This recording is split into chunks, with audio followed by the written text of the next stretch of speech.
Hola, ¿qué tal? ¿Cómo están, estimados hermanos, alumnos y otros hermanos que nos acompañan? Les habla el hermano Isaías Rodríguez Arispe, pastor de la Iglesia Bautista Berea de Monterrey, patrocinadora del Seminario Bautista Misionero Mexicano, precisamente en esta ciudad. Esta es la sesión número 14 de este curso de Hechos de los Apóstoles. Y simplemente recordando, ustedes probablemente tienen presente que en la clase anterior dejamos a Pablo preso aún en Cesarea, bajo la jurisdicción del gobernador Festo, y había terminado la audiencia delante de Agripa y de sus acompañantes, y tanto uno como el otro habían terminado diciendo: no hay ninguna falta que encontremos en este hombre. De hecho, sus palabras fueron: ¿podía este hombre ser puesto en libertad si no hubiera apelado al César? De hecho, la apelación fue lo que lo salvó realmente de la posibilidad de un juicio que habría sido demasiado parcial en contra de Pablo. Te recuerda que cuando los judíos del concilio quisieron juzgarlo en Jerusalén, y se lo pidieron primero a Félix, pero no se los concedió, y luego se lo pidieron a Festo, y tampoco se los concedió. Pero ambos estuvieron jugando con la posibilidad. Y entonces Pablo dijo: si esto sigue así, no tengo ninguna opción.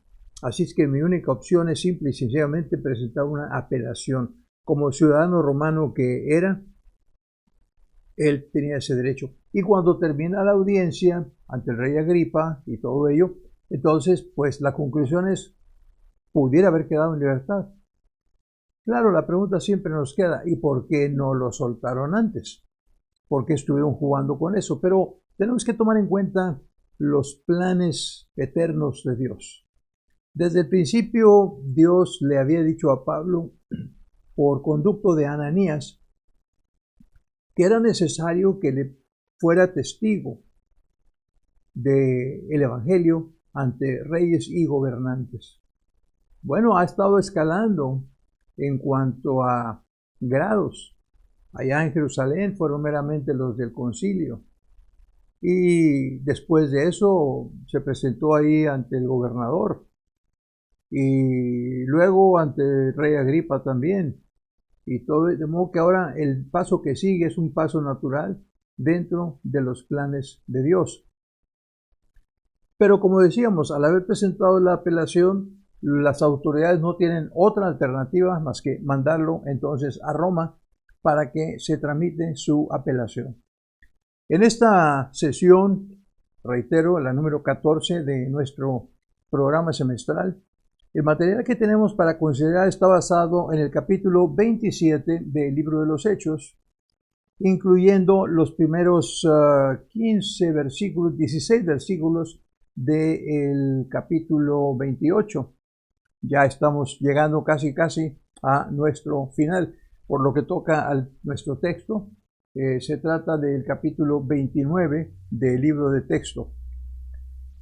Usted recordará que toda esta última parte del libro de texto ha sido catalogada, ha sido encabezada, ha sido llamada el embajador en cadenas.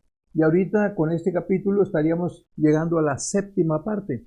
Y dado que solamente falta una, pues habrá solamente 8 partes de esta presentación, el embajador en cadenas. Pero nada más para recordársela, la primera parte habría sido en capítulo 21 de Hechos, versículos 27 al 40, cuando comenzaron los problemas de Pablo allá en el templo, con el ataque a su libertad, que estaba él ahí, de repente se levantó ahí toda la gente en su contra, comenzaron a agredirle, comenzaron a hacerle daño, y entonces los soldados lo rescataron, y ahí fue su primera, como quien dice, su primera presentación, o la primera parte de su encadenamiento. La segunda parte sería Hechos 22, 1 al 29, cuando ya arengó a toda la multitud, después de que se lo permitió el tribuno, arengó a toda la multitud y la multitud lo escuchó cuidadosamente hasta que llegó a un punto fino, un punto delicado, en el que la gente otra vez se le echó encima completamente. La tercera parte es cuando hizo su presentación ante el concilio, capítulo 22, versículo 30, hasta el capítulo 23, versículo 35. La cuarta parte fue ante Félix el gobernador, fue su primera presentación ahí, Hechos 24, 1 al 27. La quinta parte fue ante Festo, el nuevo gobernador que vino a sustituir a Félix. Capítulo 25, versos 1 al 12, que fue precisamente cuando se presentó la apelación. La sexta parte estaría en Hechos 25, que fue la que vimos anteriormente, cuando se hizo la audiencia ante el rey Agripa. Y ahora estamos en la séptima parte, que incluye el viaje a Roma y su testimonio en el barco, en el viaje y en la isla a donde llegan. Solamente nos quedará una última parte y la veremos esa en la próxima clase, pero por lo pronto vamos a considerar el material del día de hoy.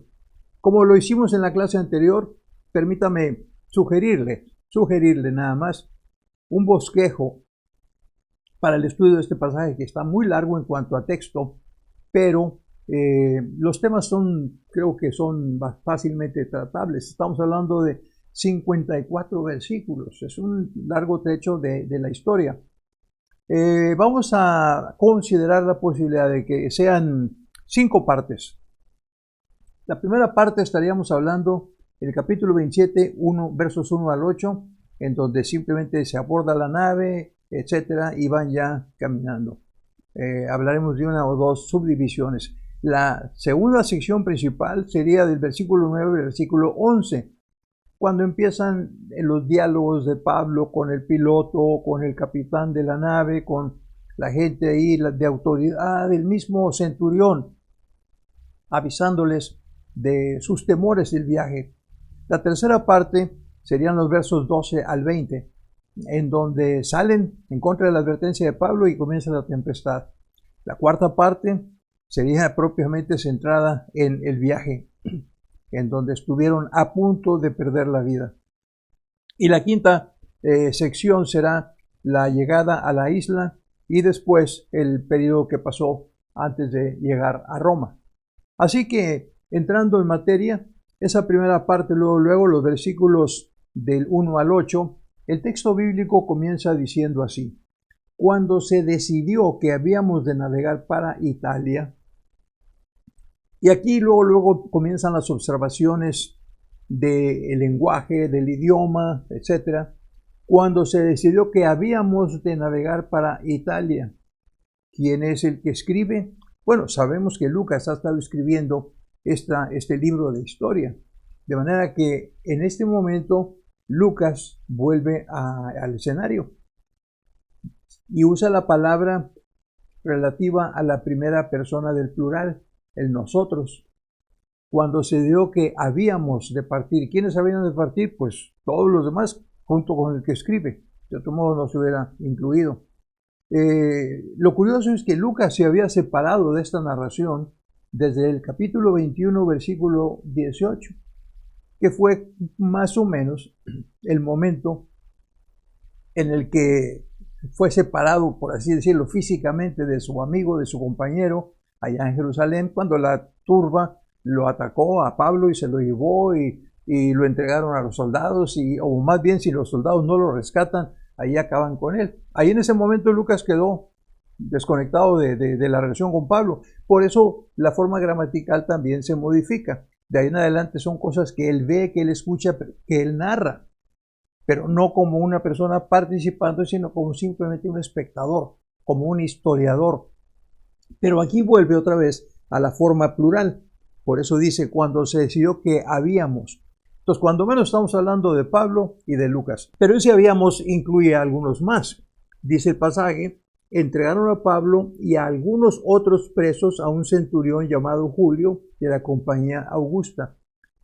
Cuando leemos todo este material, que les decía yo es bastante extenso, dice nuestro autor del libro de texto dice que a él le parece extraño, por qué Lucas dedicó tanto espacio, tanto tiempo, tantos versículos de la palabra a una narración de carácter histórico-geográfica, de navegación propiamente, narración de un viaje, cuando que había muchos otros temas doctrinales, tal vez teológicos, históricos, qué sé yo, que podía haber ocupado el tiempo. Sin embargo, él mismo dice, lo dejamos tranquilo. Pero, por ejemplo, vemos nosotros el nombre del centurión, Julio, pues fuera de que se marca un antecedente, así que si usted tiene un hijo que se llame Julio o usted se llama Julio, pues entonces tiene un nombre bíblico en cierto aspecto. Tal vez el detalle de la compañía Augusta sea un poquito más interesante, porque sabemos que los centuriones eran líderes, eran jefes militares que tenían control precisamente sobre 100 personas, de ahí viene la expresión, centurión, pero que fueran de una compañía o de otra, indudablemente que estos militares estaban relacionados con alguna compañía, vaya, tenían su adscripción militar. Pero, ¿qué quiere decir la compañía Augusta? Los comentaristas, casi todos ellos, hablan y dicen que lo que sucedió o lo que más probablemente sucedió es que esta compañía, simple y sencillamente, era una de las que daban servicio, protección, ya fuera al César en sí o a uno de los gobernantes de muy alto nivel. De manera que de ahí la denominación Augusta. De ahí en adelante, Lucas proporciona una de las narraciones más interesantes y más detalladas de un viaje por mar de aquellas épocas y de un naufragio. Es una narración que podría estar a la par que casi cualquiera de los historiadores de la antigüedad, en detalles, en emoción, en enfoque, en toda la cuestión de la narración. Usted puede buscar y seguramente que si es aficionado a esto, buscará algo que le parezca. Pero la narración no cabe duda que está llena de emoción, de detalles emocionantes y de detalles también logísticos. Por ejemplo, una nave adramitense. Habría que tratar de ver de qué se trata, de dónde viene eso. La nota que yo tengo aquí, que investigué, dice era el barco de Adramitio, un puerto de Misia al sureste de Troas. Usted puede ubicarse en un mapa. Y ese barco iba dirigido o tenía en su ruta, iba rumbo al Asia Menor. Sí, pero Pablo va para Italia. Bueno, más que el problema está en que en aquella época no había navíos que pudieran ir directamente de un punto a otro.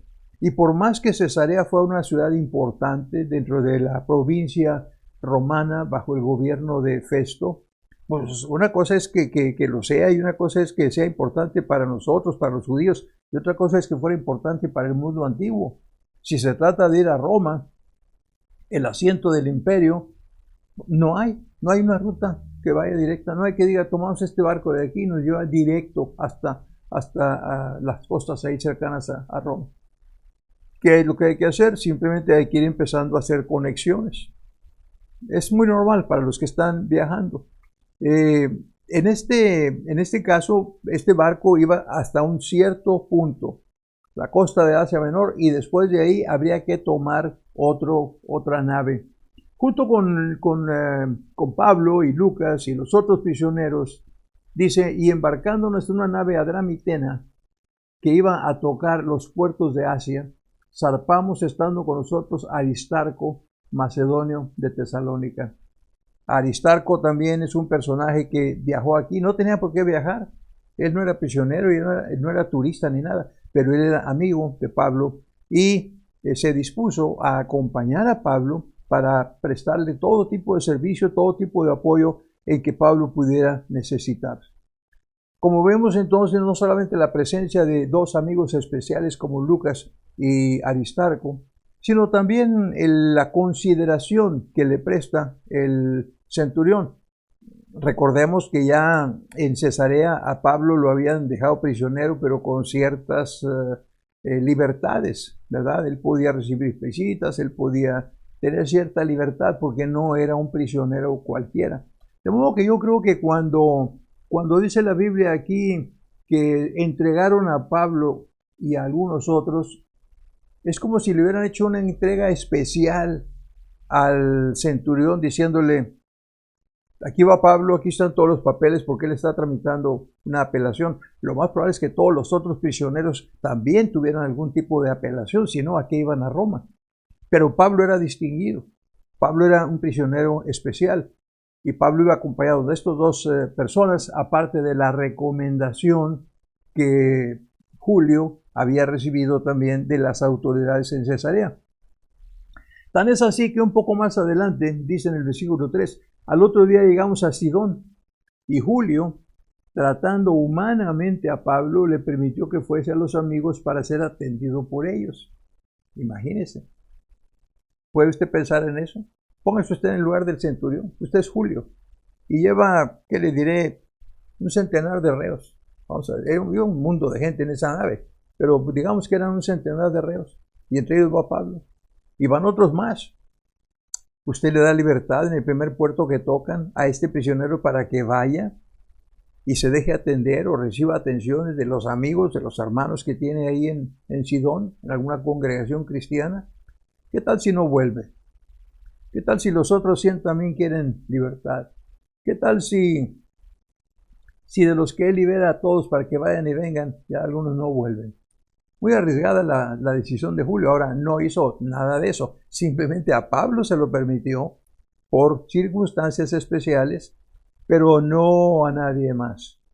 De modo que él aparentemente sabía en quién podía confiar y en quién no podía confiar. Pablo obviamente cumple fielmente con su palabra, su promesa, con su carácter, ¿verdad? Y después de aquello, pues simplemente se devuelve al barco. Pasa al día siguiente y en el verso 4 dice: y haciéndonos a la vela desde ahí, navegamos a Sotavento de Chipre. Haciéndonos a la vela nos habla precisamente del método de viaje, del tipo de naves que eran aquellas. Y aquí empiezan algunos términos medio raros, ¿verdad? Sotavento. Y Sotavento tiene una contraparte, creo que es contravento. Y proa, y popa, y cosas así relativas a las naves, que es muy interesante, repito, pero consume mucho tiempo, no solamente la lectura y el comentario, sino la investigación de todo esto. Hace muchos años yo prediqué una serie de mensajes sobre el libro de los Hechos, y prediqué aproximadamente 65 o 70 mensajes sobre este tema.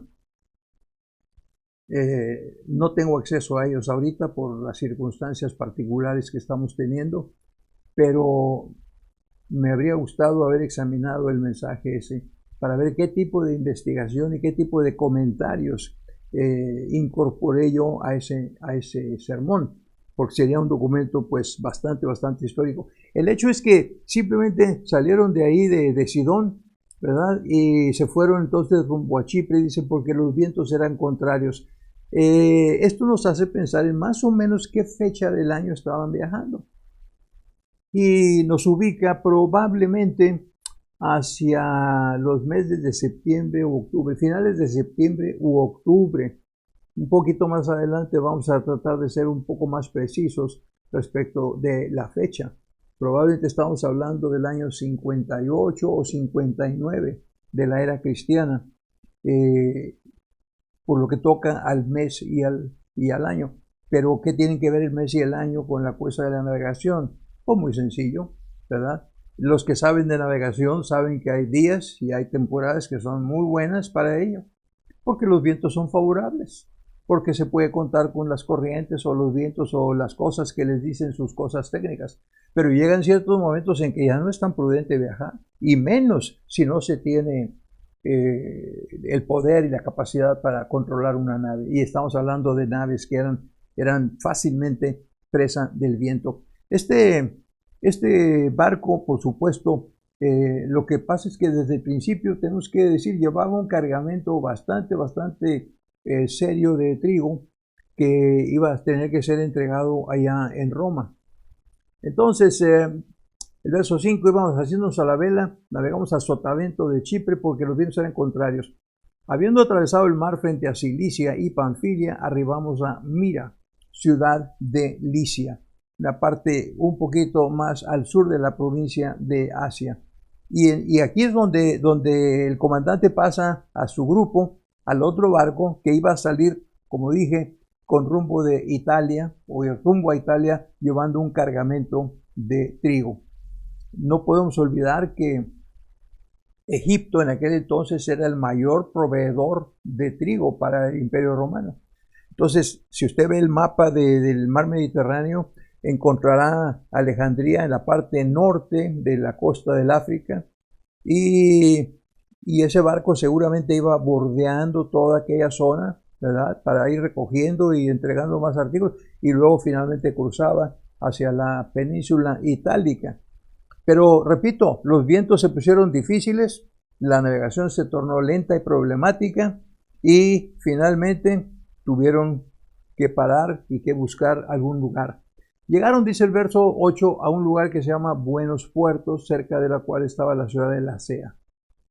Note lo que dice el verso 9. Y habiendo pasado mucho tiempo y siendo ya peligrosa la navegación, por haber pasado ya el ayuno, Pablo les amonestaba.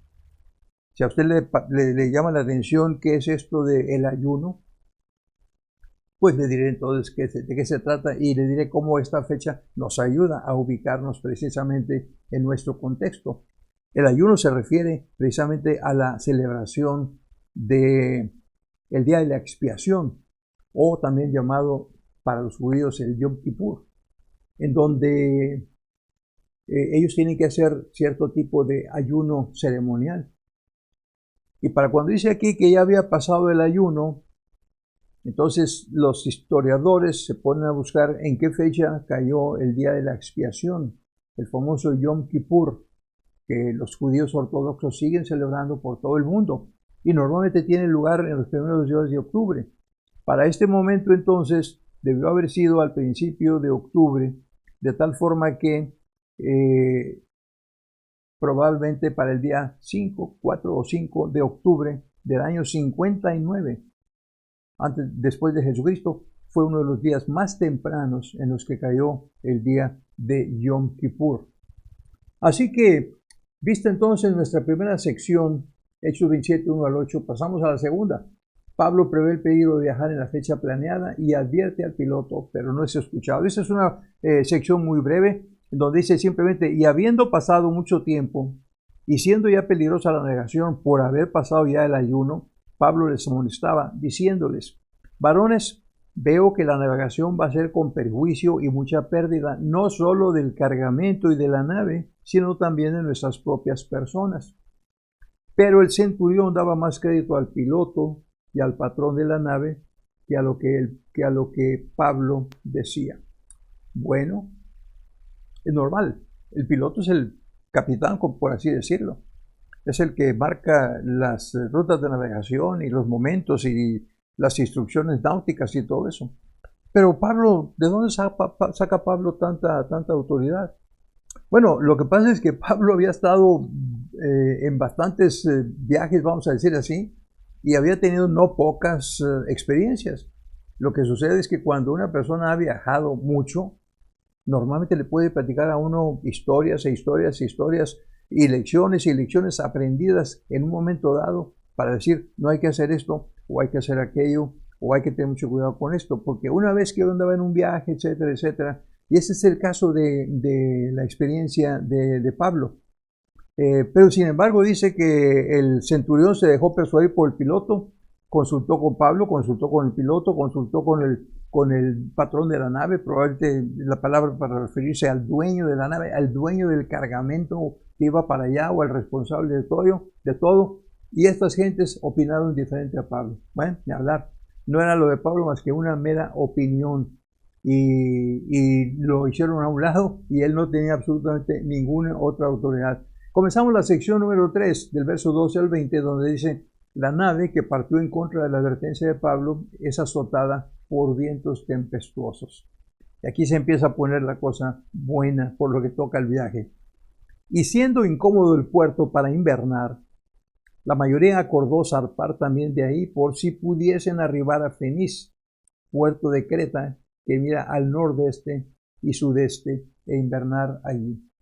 Otra vez tendríamos que ir al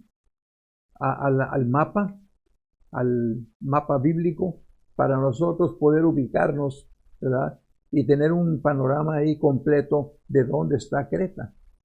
Usted ya sabe algo acerca de Creta, una isla, actualmente una isla en manos de dos potencias. La parte histórica es muy interesante, pero en este momento no tenemos tiempo de estarla manejando. Pero el punto está en que están tratando de librarse de las tormentas, de las tempestades, de los vientos fuertes, y entonces tratan de protegerse en lo que llamaríamos el lado sur de la isla, para tratar de invernar ahí. Y ya, al fin ahí pararle y esperar a que vengan las cosas un poquito más fáciles. Según nuestra sección, que empieza, como dije, en el versículo 12, continúa diciendo: y soplando una brisa del sur, parecióles que ya tenían lo que deseaban. Levaron anclas e iban costeando Creta. Costeando, o sea, esta no era una nave que se arriesgaba a ir a lo profundo de la mar. Esta no era una nave que iba a andar cruzando de continente a continente. Ni siquiera se iba a arriesgar a cruzar en forma arriesgada el mar Mediterráneo, a no ser que los tiempos fueran muy buenos. En este momento le llegó un vientecillo por ahí, dijeron: basta con eso, hicimos las velas, el viento infla las velas, mueve el barco y vámonos, y se van a ir ahí buscando, costeando Creta, buscando un lugar en donde refugiarse. El problema viene a partir del verso 14, dice: pero no mucho después dio contra la nave un viento huracanado llamado Euroclidón.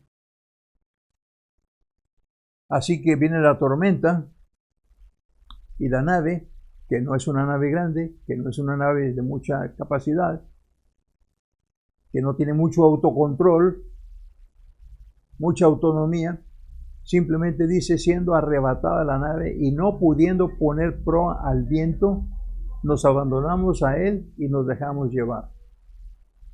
¿Qué quiere decir proa? ¿Qué parte del barco es la proa? Obviamente es la parte del frente. La parte de atrás es la que se llama la popa. Pero así ha de haber estado la tormenta. Y decidieron: ¿sabes qué? Mejor no luches. No trates de mover las velas. No trates de acomodar de esto para que la nave vaya en aquella dirección. Deja que el viento sople y deja que el viento los lleve a donde sea. Y propiamente se abandonaron totalmente a el poder del viento. Verso 16. Y habiendo corrido a sotavento de una pequeña isla llamada Clauda, con dificultad pudimos recoger el esquife. El esquife es una palabra muy peculiar. Usted ha visto que en algunas naves llevan un barquito navegando atrás de ellas, amarrado de un cable. Obviamente estamos hablando de naves pequeñas. Bueno, ese es el esquife. Ese es el bote de emergencia. Esa es la lancha que les da oportunidad de salir. Una lancha de remos en aquel entonces, definitivamente. Ahora, si usted nunca ha viajado en una lancha, entonces es difícil que entienda lo que quiere decir esto. Le digo porque cuando yo era un niño, estoy hablando de cuando yo tenía 9 o 10 años, mi papá era el pastor de la primera iglesia bautista de Ciudad Madero, Tamaulipas, y a unos cuantos kilómetros del río Pánuco. Ahí está la Ciudad Madero. Y nuestra iglesia, que en aquel entonces, como siempre fueron las iglesias que mi padre pastoreó, fueron muy misioneras. Entonces había varias misiones en la parte norte del estado de Veracruz. Pero la única manera de llegar era a través de una barquita de esas. Y yo sabía que papá iba constantemente, casi todos los fines de semana. El sábado se iba a la misión allá. Y yo siempre deseaba que yo quería ir, que yo quería que me llevara, que yo quería conocer, que yo quería viajar con él y todo. Y él sabía lo que estaba haciendo, me estaba posponiendo el viaje. Pero yo creo que en alguna ocasión fue tanta la insistencia que dijo, ándale pues, prepárate, el sábado vas conmigo. El día estaba precioso, no había casi nada de viento. Pero ¿se imagina usted cruzar el río Pánuco? Excuso decirle, no tengo ahorita la medición de lo ancho de ese río. Pero a mí me hubiera parecido 1000 metros, yo creo, en aquel entonces. Desde que salimos del pequeño muellecito y empezaron, y había lanchas ya de motor en aquel entonces. Pero esta, o era una lancha de motor muy chiquito, o era una lancha de remo, yo no recuerdo. Pero qué angustia. Y no era más que un viaje regular de un sábado por la tarde. Ahora imagínense en una nave no muy grande, con vientos huracanados, sin poderla controlar, arriadas las velas y que nos lleve a donde sea. Aquello debió haber sido angustioso. Yo puedo entender esta cuestión. Así que, dice, con dificultad pudimos recoger el esquife para no perderlo. Y una vez subido a bordo, usaron de refuerzos para seguir la nave. Imagínense qué tipo de nave habría sido si tuvieron que reforzarla. Dice, ¿cómo la reforzaron? Pues lo que acostumbraban era pasarle cables muy gruesos, sogas muy gruesas, ¿verdad?, en derredor, y envolverla así como para que el viento no fuera a pegarle tan duro de un lado o del otro que hiciera que se separaran las tablas que estaban formando la nave. Francamente, Pablo no andaba tan perdido de lo que había tratado de aconsejar, pero no le hicieron caso, y así suele suceder. Así que la amarraron, la reforzaron para impedir que los maderos hicieran demasiado esfuerzo y se soltaron. Pero, como digo, tenían temor, dice el versículo, ¿verdad? Dicen, y teniendo temor de dar en la sirte, arriaron las velas y quedaron a la deriva. Quedaron a la deriva en la sirte.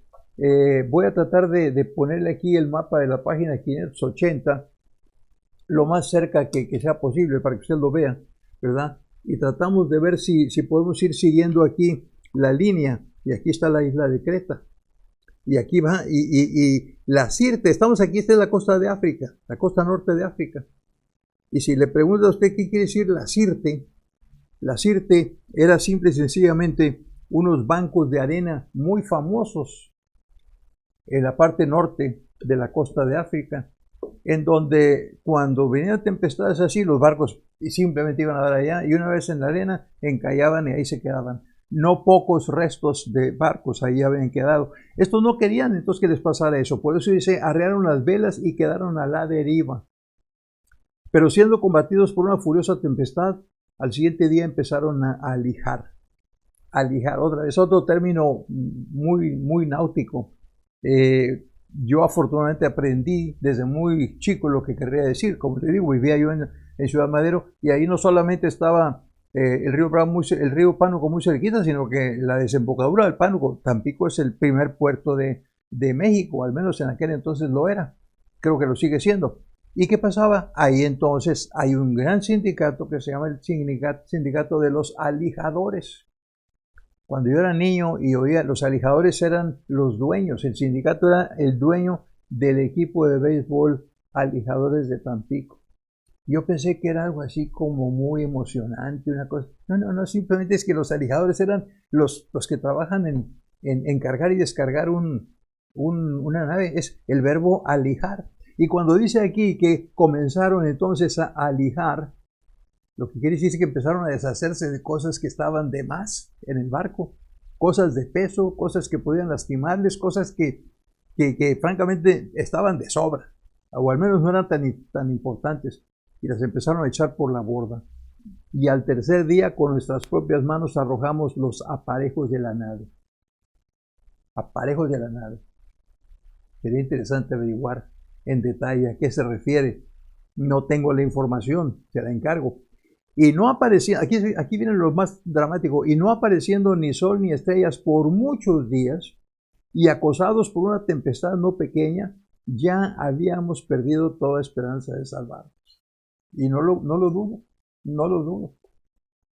Imagínense, en una nave, sin rumbo, sin timón, sin control, sin el poder de las velas, a la merced de los tempestuosos vientos, teniendo temor de que una fuerte ola, una corriente venga del lado, los haga pedazos y se acabe. La vida estuvo muy cerca de perderse, definitivamente. Y sobre todo muchos días. Y no veían el sol. O sea, que daba lo mismo que fuera de día que de noche. No podían distinguirlo. La cosa era francamente muy dramática. Y por eso le decía yo al principio de la sesión que Lucas da una narración fantástica. Una narración detallada, una narración electrizante de esta situación. Así que con eso concluimos nuestra sección tercera, del verso 12 al 20, y empezamos la cuarta rápidamente, que es la más larga, pero vamos a tratar de ir cubriéndola lo más rápidamente posible. A partir del verso 21 dice: entonces Pablo, como hacía ya mucho tiempo que no comíamos, puesto en pie en medio de ellos, dijo: habría sido por cierto conveniente, oh varones, haberme oído y no zarpar de Creta, tan solo para recibir este perjuicio y pérdida. Bueno, usted puede interpretar este pasaje de varias maneras. Pablo lo que hace es decirles, tomando en cuenta que hace mucho tiempo que hemos estado viajando, sin control, sin alimento, dice, bueno, ¿que no llevaban nada de comer? No, sí llevaban de comer. Bueno, entonces, ¿por qué no comían? Yo le pregunto, ¿le darían ganas a usted de comer estando en una tempestad? En donde inmediatamente anda todo mareado, y donde lo que come le revuelve el estómago y de inmediatamente se deshace de ello. Francamente, si me muestran comida, no, pues, gracias, mejor así lo dejamos. Pero cuando pasan ya muchos días, y eran muchos días, Pablo dice, no es bueno esto.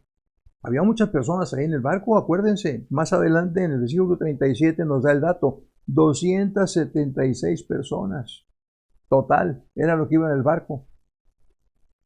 Y se habían abstenido de comer o por falta de hambre, falta de apetito o por simplemente exceso de mareo.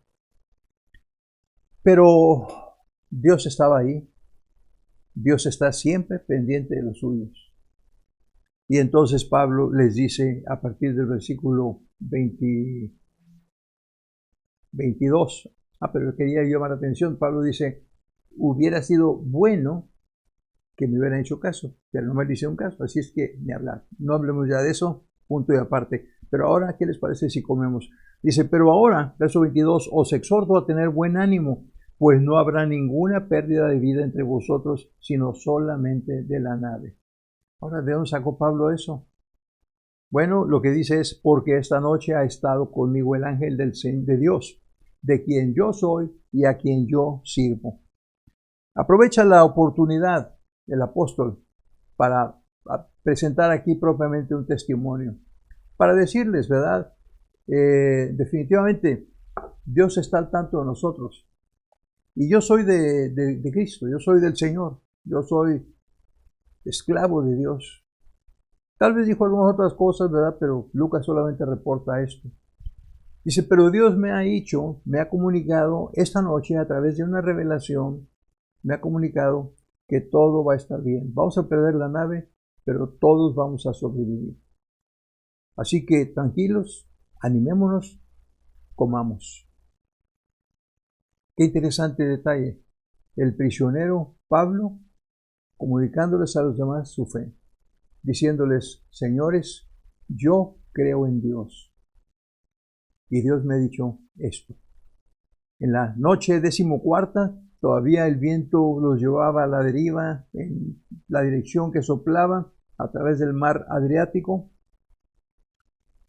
Y alrededor de la medianoche, vamos a continuar leyendo aquí, después del versículo 24 dice, diciendo, la revelación dijo, Pablo, no temas, es necesario que comparezcas ante César, y aquí Dios te ha concedido todos los que navegan contigo. Dios estaba cumpliendo su propósito. Pablo tenía que dar testimonio ante César en la corte. Y no iba a importar ahí un naufragio ni nada de eso. Dios iba a salvar las vidas de todos ellos. ¿Cómo lo iba a hacer? Era asunto de él. Pero por lo pronto, las revelaciones de Dios le dan tranquilidad a la gente. Por tanto, dice el verso 21, por tanto, oh varones, tened buen ánimo, porque yo confío en Dios que será así como se me ha dicho. Con todo, es necesario que demos con alguna isla. Es decir, tenemos la promesa, pero hay que hacer lo que nos corresponde a nosotros. hay que buscar abrigo en alguna isla.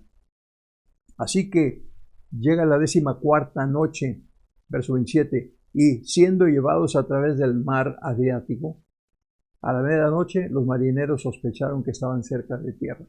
El mar Adriático es parte del mar Mediterráneo, un enorme mar, y la zona que iban ellos viajando o cubriendo es llamada así, el mar Adriático. Ahora, los marineros tienen un sentido especial, y dice que los marineros sospecharon que estaban cerca de tierra. ¿Por qué? No dice por qué, simplemente atribuyámoslo a su sexto sentido. Ahora, ¿cómo sabemos si estamos cerca de tierra o no? Muy sencillo, porque la profundidad va disminuyendo. Conforme nos acercamos a tierra, cada vez la profundidad va disminuyéndose. Nos alejamos de tierra, de la costa, y la profundidad se va aumentando. ¿Cómo lo hacemos? Medimos. Hoy en día probablemente los barcos tienen elementos automáticos, electrónicos para medir, vaya usted a saber qué. En aquel entonces no, echaban una medida, algún peso, alguna cuerda, alguna soga, ¿verdad? Le llaman aquí echar una sonda, y entonces esa llegaba hasta el tope, hasta el fondo, y donde ya descansaba, ya no bajaba más, ahí decían. Y en la primera medición que hicieron, dice que encontraron más o menos 20 brazas. ¿Qué son brazas? Bueno, usted saque la división. La profundidad de 20 brazas equivale a 36 metros. De manera que por ahí usted haga la fórmula y saque la división. Y poco después, tal vez una media hora o algo así después, volvieron a hacer un sondeo y encontraron que ahora la profundidad era de 15 brazas, equivalente a 27 metros. Y temiendo dar en escollos, obviamente junto a las costas, a veces hay rocas ocultas, hay tipo de obstáculos así, escollos, de donde viene la palabra también escolleras, echaron 4 anclas por la popa. Y la popa, ¿qué dijimos que era? ¿Lo de adelante o lo de atrás? Obviamente lo de atrás. 4 anclas, se agarran ahí bien frío y se para la nave. Pero el viento está fuerte. Lo único que nos puede salvar es que amanezca pronto y nos demos cuenta de cómo está la situación. Y por eso dice aquí que ansiaban que se hiciese de día. Entonces los marineros procuraron huir de la nave y echando el esquife al mar aprendaban como que querían largar las anclas en proa, de proa. Ya estaban las de aquella de popa. Sí, pero ahora vamos a hacer acá la actuación como que vamos a echar las otras anclas. Y lo que pasa es que vamos a bajar el esquife que lo habían subido tiempo atrás. Y con este nos salvamos y nos vamos. Los que podamos nos vamos. Ya los prisioneros y los demás a ver quién se encarga de ellos. Otra vez la intervención de Pablo en el verso 31 dice, pero Pablo dijo al centurión y a los soldados, si estos no permanecen en la nave, vosotros no podéis salvaros. Caray, un poquito terminante la situación. Pero lo que destaca aquí más que nada es que el prisionero Pablo vuelve a hacerse dueño de la situación. Se vuelve a hacer cargo y da la voz de alarma. Si estos se mueven, no respondo ahora sí de nada. Obviamente los soldados, los que iban al mando de la nave, simplemente pues tomaron la señal y comenzaron entonces a tomar medidas y rápidamente llamaron a cuentas a aquellos. Dice, entonces los soldados cortaron las amarras del esquife y lo dejaron perder. Ya estaba abajo. ¿Sabes qué? Ustedes se quedan aquí y el esquife se va. Ahora sí, todos estamos juntos en el mismo barco, literalmente. Cuando comenzó a amanecer, Pablo exhortaba a todos que comiesen diciendo, este es el 14º día que veláis y permanecéis en ayunas sin comer nada. Por tanto, os ruego que comáis por vuestra salud, pues ni aun un cabello de la cabeza de ninguno de vosotros perecerá.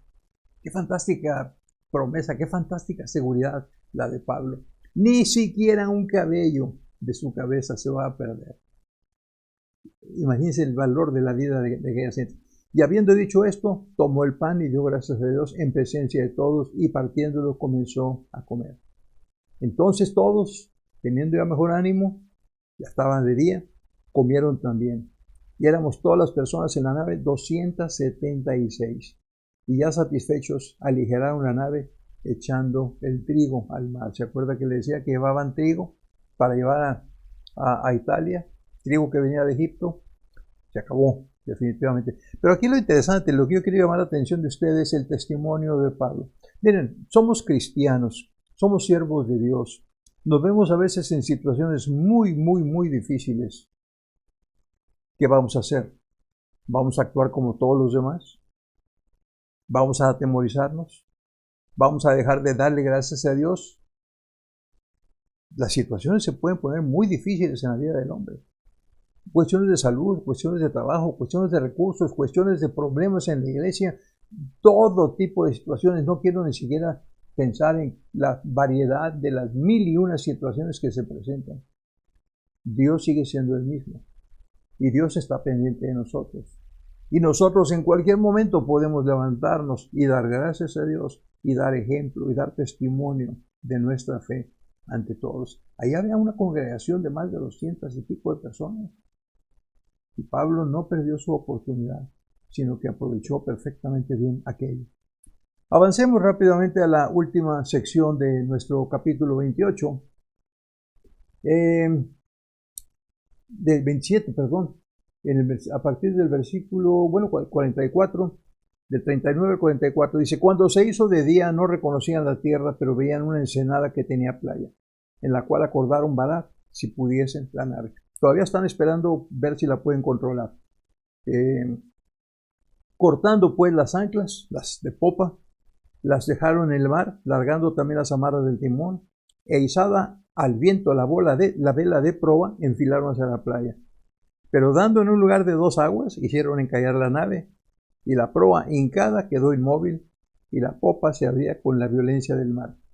Van muy bien, van hacia la playa, van buscando aquella ensenada que tenía playa, arenita y todo ahí, que se encalle la nave. Ahí ya veremos cómo le hacemos después para sacarla de ahí. Sin embargo, no contaban con esta zona en donde hay 2 corrientes que confluyen. Obviamente se crea ahí una especie de remolino, una cosa un poco más fuerte, más grave, más seria, y hacen que la nave simplemente quede atorada ahí. Así que entonces, dice, los soldados acordaron matar a los presos para que ninguno se fugase nadando. Aquí viene otra prueba de fuego para Pablo. Otra vez, recuerde, la situación es esta. Los soldados romanos en cualquier momento y circunstancia son responsables de las personas que están bajo su mando. ¿Se acuerda usted en los tiempos de Jesús, cuando pusieron soldados al frente de la tumba para evitar que los discípulos viniesen, robasen el cuerpo y luego fuesen a proclamar que había resucitado? ¿Se acuerda que aquellos estaban temerosos y hubieran perdido la vida? Sin embargo, los sacerdotes les aconsejaron, ¿verdad?, decirles que lo que había pasado es que habían venido los discípulos y habían robado el cuerpo. No nos da más información la Biblia respecto de qué pasó con ellos, pero ahí tiene otro ejemplo en el carcelero de Filipos, cuando se dio cuenta que las puertas estaban abiertas y que probablemente todos los prisioneros se habían ido. ¿Qué hizo? Intentó suicidarse en ese mismo instante, hasta que Pablo le dijo: detente, no te hagas daño, todos estamos aquí, porque el militar romano era responsable. En este momento la nave ha encallado, no tarda mucho en que empiece a deshacerse, todo el mundo a tratar de sálvese quien pueda. Para evitar nuestra responsabilidad, si no entregamos vidas prisioneros, entregamos cadáveres o entregamos el reporte. Dicen, los soldados acordaron matar a los presos para que ninguno se fugase nadando. Pero el centurión, queriendo salvar a Pablo, otra vez el centurión que le dio oportunidad de que fuera a Sidón allá, que le tomaba en cuenta su opinión, que le siguió su consejo en aquella noche, asegurándole que no se iba a perder a nadie. Yo creo, él siente, algo le debo a este hombre. Probablemente, algunos dicen incluso, ¿verdad?, algunos comentaristas, que este centurión, por su categoría y como era de la guardia augusta, había estado cuando estaba el rey Agripa ahí en la audiencia famosa aquella donde estuvo Pablo, y que escuchó todo aquello. Él no dijo nada porque no podía participar. Él no era una autoridad mayor. Él era simplemente un policía, un militar, un guardián. Pero escuchó el testimonio de Pablo. Y dicen algunos, probablemente quedó impresionado de él, y él sabía que aquel hombre valía la pena, que había que protegerlo. Por eso no permitió que ejecutaran a los reos. Queriendo salvar a Pablo, les impidió este intento y mandó que los que pudiesen nadar se echasen los primeros y saliesen a tierra. Y los demás parten tablas, parten cosas de la nave Y así aconteció que todos se salvaron saliendo a tierra. Qué final tan feliz y tan bonito, ¿no le parece? Esa es la primera parte. Tenemos unos minutitos más. Vamos a extender un poco la sesión porque nos interesa continuar un poquito más con los comentarios de la primera parte del capítulo 28, si me lo permiten. Amárrense bien en sus lugares porque el viento puede aumentar y no queremos que nadie se pierda. Pero cuando entramos al capítulo 28, el encabezado dice Pablo en la isla de Melita. Pablo en la isla de Melita. Solamente los primeros versículos vamos a ver de este libro, de este capítulo, porque es lo que está incluido aquí en nuestra división. Nuestro autor nos lleva precisamente hasta el versículo 15 y es solamente una sección. Pablo en la isla de Melita. La isla de Melita, según se llama aquí, o vamos a decir, el texto de la versión revisada, de la versión RB60, dice Malta. Y Melita es el nombre antiguo, probablemente, de la frase, o lo que viene en la versión antigua. Pero la palabra Melita es una palabra fenicia, es una palabra de origen cananeo que quiere decir refugio. Y vaya que fue refugio para estas gentes. Esa isla, otra vez tendríamos que ir al mapa para buscarla. Esa isla se encuentra en la parte, bueno, no es parte de Sicilia. Si usted ve la bota de Italia y luego tiene un pedacito pegado ahí, que es la isla de Sicilia, luego viene un pequeño trozo de mar y luego viene la isla de Malta.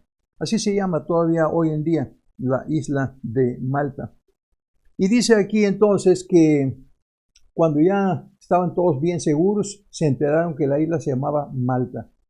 Y los naturales, dice Lucas aquí, la palabra naturales es una traducción al español de una palabra griega que realmente debería de traducirse como bárbaros, porque la palabra griega es bárbaro, el plural de bárbaros. Ahora, bárbaros, nosotros entendemos ese término como pues, los que andan por ahí todavía con taparrabo y que esto y lo otro. No. La expresión bárbaros en este caso se limita, era usada para todos los griegos, para los griegos, todo aquel extranjero que no hablara el idioma griego era un bárbaro. Esto nos habla entonces de que probablemente hubo algún problema de comunicación ahí, pero también tenemos la información, lo que nos dice que también hubo facilidad para comunicarse. Aparte de todo, bárbaros y no bárbaros, de todos modos eran buenas gentes. Dice, y los naturales o los bárbaros nos trataron con no poca humanidad, porque encendiendo un fuego nos recibieron a todos a causa de la lluvia que caía y del frío. Y eso, francamente, es un detallazo, como diríamos hoy en día. Están mojados, están vestidos, con la ropa toda húmeda, está frío, amanece. Prendamos una lumbre para que se sequen y se calienten un poquito. Aquí viene un detalle muy interesante. Dice, entonces, habiendo recogido Pablo algunas ramas secas, las echó al fuego, y una víbora, huyendo del calor, se le prendió en la mano. Cuando los naturales vieron la víbora colgando de su mano, se decían unos a otros, ciertamente este hombre es homicida, a quien, escapado del mar, la justicia no deja vivir. Ayer nada menos estaba yo por ahí navegando en la televisión y me llamó la atención un título de un programa muy interesante, 1000 maneras de morir. Dije yo, 1000 maneras de morir. Yo nomás conozco una, ¿verdad? Dejar de respirar y ya. Pero bueno, el programa estaba hablando acerca de diversas cosas y el segmento que me tocó a mí ver fue este, se lo narro rápidamente. Un par de turistas Irish de allá de Inglaterra, de allá del norte de Inglaterra, viene a Estados Unidos y estos son muy dados a la tomada y a jugar golf, sobre todo los que tienen dinero. Entonces se consiguen una sesión para ir a jugar golf en un campo muy bonito y X por allá, quién sabe dónde. Yo estoy tomando café y viendo el programa nada más, recuerde, tratando de ilustrarme sobre 1000 maneras de morir. Resulta que estos dos golfistas ya estaban bastante pasados de copas, pero seguían jugando golf. Entonces uno de ellos le pega la pelota y la pelota va toda chueca y va a dar a unos arbustos por allá, muy desatendidos, muy naturales, de esas trampas que dejan en los campos de golf. Pero en lugar de perder la pelota, esta persona va y busca la pelota. Y cuando anda por ahí con su bastón moviéndole a los arbustos para ver si dónde aparece la pelota, aparece una ratota, pero así de este tamaño. Y la rata, pues yo creo que se siente agredida. Y entonces resulta que se viene hacia el individuo y se le sube por el pie y se le mete por la pierna y lo trae. Yo creo que se le subió hasta cerca acá del vientre, porque el tipo estaba ahí moviéndose de una manera escandalosa. Claro, yo vi la actuación, lo actuado. Cuando al fin se libera de la rata vuelve a su agujero y este ya encuentra la pelota o la deja y va allá y su compañero de juego se ríe de él porque viene todo mojado. Y le dice, oye, te hiciste el uno ahí en los pantalones. Dijo, no, hijo, fue una famosa rata que no sé qué. Pero en su borrachera ni siquiera le puso atención. Siguieron jugando, siguieron tomando. Cuando volvieron allá a Irlanda, a la vuelta de unos días comenzó con problemas. La rata le había transmitido su veneno. Y para cuando empiezan a verlo ya estaba demasiado avanzado y murió. Fue una de las 1000 maneras de morir. ¿Qué manera de morir, no es cierto? Aquí estamos con Pablo, que anda tratando de hacerse útil. Están mojados, ahí prendieron la lumbre, pero hay que echarle más para alimentar la lumbre. Y él anda buscando ramas por ahí, algunas ramas secas que se puedan poner para quemarse. Quién sabe dónde se metería, porque dice que cuando iba a echarlas al fuego, obviamente el calor que va incrementándose hace que la víbora reaccione, que está en la rama, ya sabría Dios qué tipo de víbora sea, etc. Evidentemente era venenosa, se le prende de la mano, ¿verdad? Los nativos luego lo dijeron, este es criminal, este debe ser homicida, asesino, porque el mar lo perdonó, pero aquí la víbora no lo perdonó, así es que la justicia se impone. Lo que no sabían era quién era aquel hombre, que simplemente sacude sus manos fuertemente, ¿verdad? Y dice entonces que sacudiendo la víbora en el fuego, ningún daño padeció, siguió como si nada, como si nada.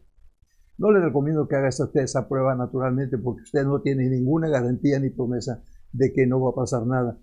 Ellos, los nativos, estaban esperando que él se hinchase o cayese muerto de repente, mas habiendo esperado mucho y viendo que ningún mal le venía, cambiaron de parecer y dijeron que era un dios.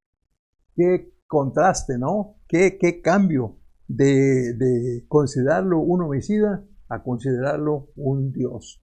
Por supuesto que nosotros sabemos que Pablo no era ningún dios ni nada, simplemente era un siervo de Dios. Y como siervo de Dios, él estaba cumpliendo su cometido y predicando. Y aquello fue un testimonio poderosísimo, poderosísimo. Le repito, son situaciones únicas y especiales. No son para que nosotros las andemos tratando de replicar. Ni siquiera se le ocurra. Y podría ilustrárselo de otra manera. El hecho es que continúa diciendo la narración, que viendo lo que le había pasado, dice, en aquellos lugares había propiedades del hombre principal de la isla llamado Publio, quien lo recibió y hospedó solícitamente 3 días. No solamente los nativos, sino aquel hombre ricachón también, ¿verdad? Fue muy amable con ellos y los atendió. Ahora, es un mundo de gente. Y a todos los atendió y los alimentó por 3 días. Y aconteció que el padre de Publio estaba en cama, enfermo de fiebre y de disentería. Nuestro autor del libro de texto se arriesga a dar, no sé si él es médico o qué, pero él se arriesga a dar un diagnóstico, ¿verdad? Y dice que probablemente que el hombre estaba enfermo de, tenía aquí la palabra señalada, pero de repente la he perdido. Sin embargo, el hecho es que no le pasó nada. Y aquel hombre entonces, ¿verdad?, que estaba enfermo, dice la Biblia que viene Pablo, entró Pablo a verle y después de haber orado, le impuso las manos y le sanó. Todo esto merece un análisis detallado, ¿verdad? Pero lo que podemos ver es que el ministerio apostólico está siendo totalmente eficaz. No es la primera vez que Pablo sana a un enfermo. No es la primera vez que Pablo ora por un enfermo. No es la primera vez que Dios hace un milagro a través de su siervo, y no será tal vez la última todavía. Pero delante de los nativos aquello fue una cosa maravillosa. Hecho esto, también los otros que en la isla tenían enfermedades venían y eran sanados, los cuales también, imagínense usted la romería, con la gente enferma diciendo, ahí hay una persona, y se corre la voz, y para cuando menos se acuerda, tiene lista de pacientes ahí Pablo. Y la Biblia nos intima que por todos oró y a todos benefició. A pesar de todo, él no pierde su llamamiento, no pierde el centro de su ministerio, que es servir a otros. Y la pregunta es, ¿cuántos de nosotros habríamos quizás mandado muy lejos el llamamiento y todo lo demás, sabiendo a dónde íbamos, sabiendo tal vez lo que nos esperaba, sabiendo, más bien, no sabiendo lo que nos esperaba, habríamos dicho, ¿qué caso tiene? ¿Qué caso tiene? Lo que resulta es que cuando ya hubo manera de conseguir salida de ahí, los nativos, dicen, nos honraron con muchas atenciones y cuando zarpamos nos cargaron de las cosas necesarias. Evidentemente alimentos, evidentemente vituallas, todo lo que necesitarían para el viaje. Ellos sabían para dónde iba y cuánto tiempo sería. Avanzamos ya para terminar esta sesión. Verso 11 del capítulo 28. Pasados 3 meses, o sea, todo este tiempo estuvieron en la isla de Malta.